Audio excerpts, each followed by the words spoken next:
సంధ్యా సమయం. మనకి ఉభయ సంధ్యలు ఉన్నాయి, సూర్యోదయ సూర్యాస్తమయ సంధ్యలు. ఈ సంధ్యల్లో మనం సాయంకాల సంధ్య, దాన్నే ఉత్తర సంధ్య అంటారు కదా. ఆ సంధ్యా సమయంలో మనము చెయ్యవలసినవేమిటి, చెయ్యకూడనివేమిటి అంటే పుర్రెకో బుద్ధి జిహ్వకో రుచి అంటారు. పుర్రెకో బుద్ధి జిహ్వకో రుచి అంటే ఒక్కొక్కళ్ళకి ఒక్కొక్క రకమైన ఆలోచన. ఒక్కొక్కళ్ళకి ఒక్కొక్క నేలక మీద కొంతమందికి తీపి అంటే ఇష్టం ఉంటుంది, కొంతమందికి పులుపు అంటే ఇష్టం ఉంటుంది, కొంతమందికి కారం అంటే ఇష్టం ఉంటుంది. ఈ విధంగా దీన్ని జిహ్వకో రుచి పుర్రెకో బుద్ధి అని అంటారు.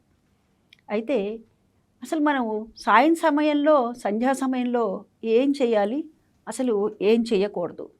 దీన్ని సాయంకాల సంధ్యా సమయము, దాన్ని ఉత్తర సంధ్య అని అంటారు.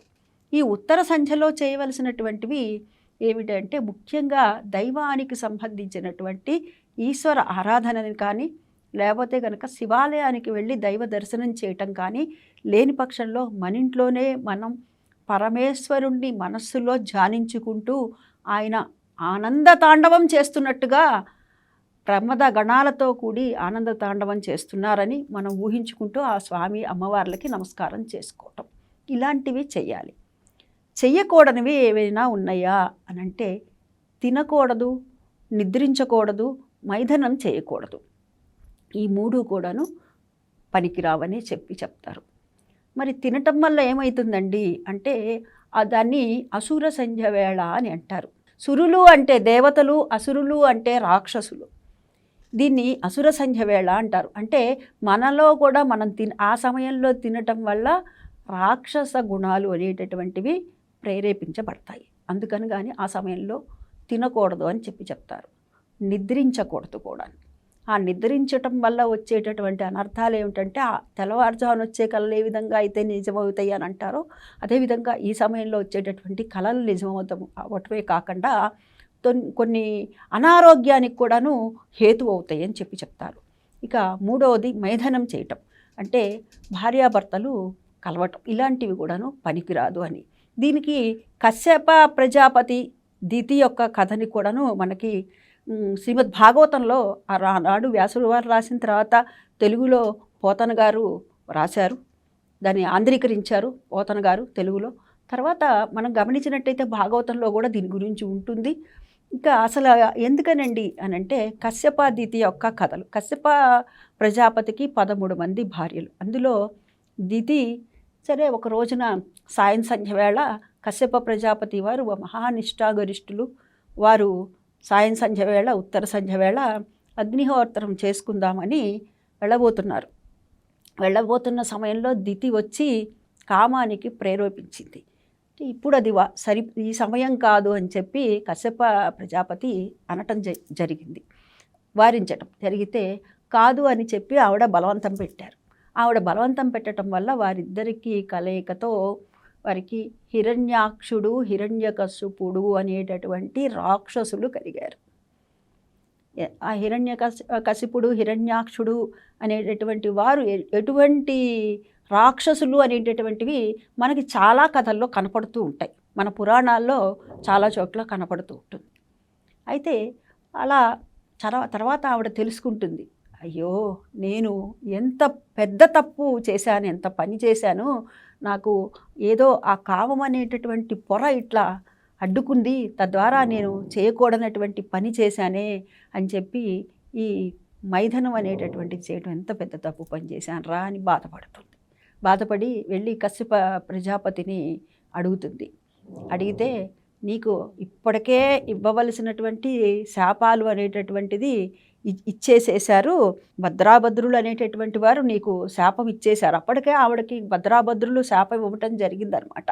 ఏమిటంటే నీ పిల్లలు ఈ విధంగా ఉంటారు, నీకు కడుపులో ఉన్నటువంటి పిల్లలు ఎవరైతే నువ్వు గర్భం దాల్చిన తర్వాత ఉంటారో వాళ్ళంతా రాక్షస గుణాలతో కూడి ఉంటారు, తర్వాత వారు చనిపోతారు అని చెప్తారనమాట.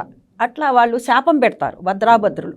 అది తెలుసుకున్నటువంటి ఈ దితి ఏం చేస్తుందంటే 100 సంవత్సరాల పాటు గర్భం దాల్చిన తర్వాత తన గర్భంలోనే పిండాన్ని అట్టిపెట్టుకొని ఉంటే అప్పుడు అందరూ కూడా వచ్చి కశ్యప ప్రజాపతి గారి దగ్గరికి వచ్చి, నాయనా ఇట్లా ఆవిడ అట్లా చేస్తుంది, తద్వారా చాలా ఇబ్బందులు ఏర్పడతాయి అని అంటే, అదేమిటి నువ్వు అంత తప్పు పని చేస్తున్నావు అని చెప్పి కశ్యప ప్రజాపతి వచ్చి దితితో చెప్పి, నువ్వు చేస్తున్నది తప్పు, నువ్వు ప్రసవించాల్సిందే అని అంటే, అప్పుడు హిరణ్యాక్షుడు హిరణ్యకశిపుడుని ప్రసవిస్తుంది.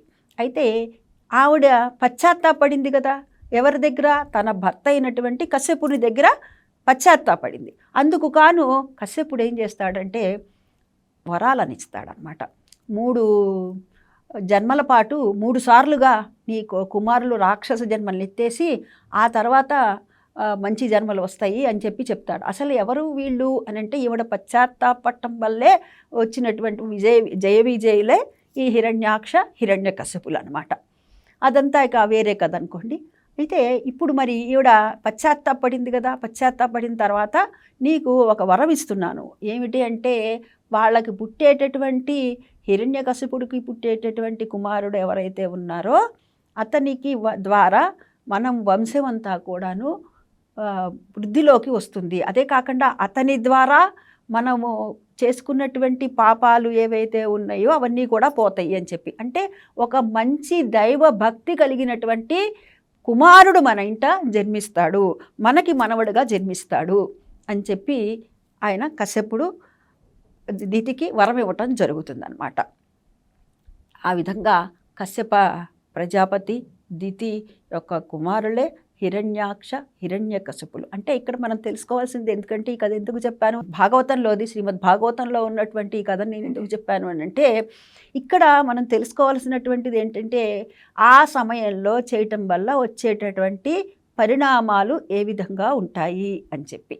భూమిని హిరణ్యాక్షుడు ఏం చేస్తాడు, భూమినంతా కూడా చాపగా చుట్టేసేసి అందులో ఎక్కడ సముద్రంలో ఆ జలాల మధ్యలోకి పెడతారు. అందుకు కాను శ్రీ మహావిష్ణువు వరాహ అవతారాన్ని ఎత్తి వారి యొక్క కోరలతో ఆ భూమిని పైకి తీసుకురావటం అనేటటువంటిది జరిగింది.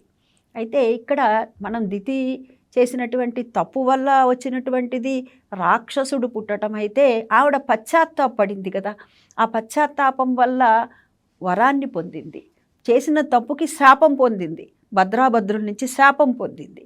అయితే ఎప్పుడైతే ఆవిడలో పశ్చాత్తాపం అనేటటువంటిది కలిగిందో, అయ్యో నేనేంటి ఇట్లాంటి పని చేశాను అని చెప్పి పశ్చాత్తాపడినప్పుడు అప్పుడు మరలా వరాన్ని తీసుకుంది, ప్రహ్లాదుడు పుడతాడు అని చెప్పి. అంటే దీని ద్వారా మనం తెలుసుకోవాల్సింది ఏమిటంటే, సాయం సంధ్య వేళలో మనము చెయ్యకూడని పనులు అనేటటువంటిది చెయ్యకూడదు. అంటే చేయవలసినవి ఏమిటి అని అంటే, దైవానికి సంబంధించినటువంటి దైవ ధ్యానాన్ని మనం చేసుకోవాలి. ఇది స్వస్తి.